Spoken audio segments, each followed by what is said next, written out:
नमस्कार दोस्तों, आप सभी का स्वागत है।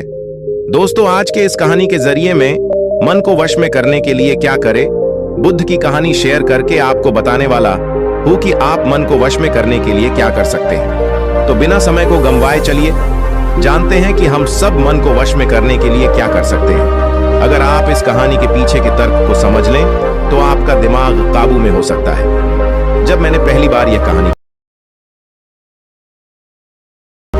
तो मुझे इसका तर्क समझ में नहीं आया, लेकिन इसकी भावना प्रेरणादायक है। एक बार महात्मा बुद्ध किसी नगर से गुजर रहे थे।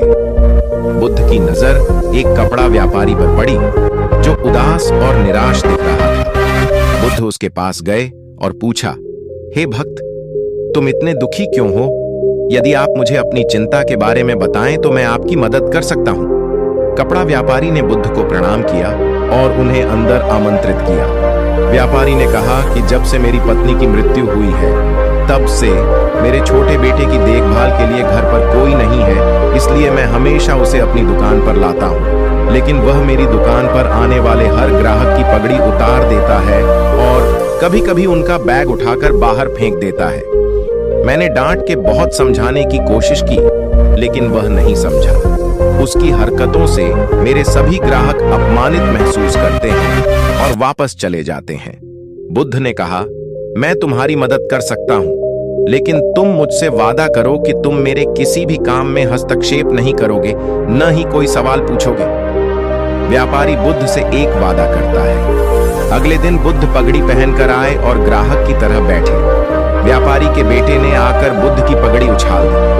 महात्मा बुद्ध मुस्कुराए और बोले, बहुत जाओ, और वह पगड़ी वापस ले आया। वह बच्चा दौड़कर पगड़ी ले आया और बुद्ध को दे दी। अगले दिन बुद्ध एक कुल्हाड़ी और लाठी लेकर आए। लड़के ने फिर पगड़ी उछाली।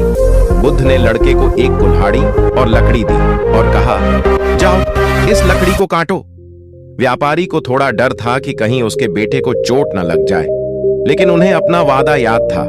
7 दिनों तक महात्मा बुद्ध कोई न कोई नया काम लेकर आते और लड़के से करवाते। जल्द ही लड़का भूल गया कि उसे किसी की पगड़ी उछालनी है। व्यापारी बहुत खुश हुआ और बुद्ध को धन्यवाद दिया। मैं जानता हूं कि इस कहानी और मन के नियंत्रण के बीच कोई विशेष संबंध नहीं है, लेकिन पहले आप इस तर्क को समझ लें। यदि हम अपने मन को अपने अनुसार कार्य नहीं कराएंगे तो मन अपने अनुसार कार्य करेगा। यदि हम मन को अपनी इच्छानुसार नियंत्रित कर लें तो मन को नियंत्रित किया जा सकता है।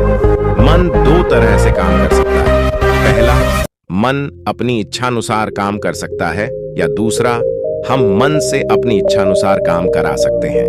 बुद्ध से मिलने से पहले लड़के का मन और मस्तिष्क अनियंत्रित रूप से उसकी इच्छा के अनुसार काम कर रहा था, लेकिन बुद्ध ने लड़के से अपनी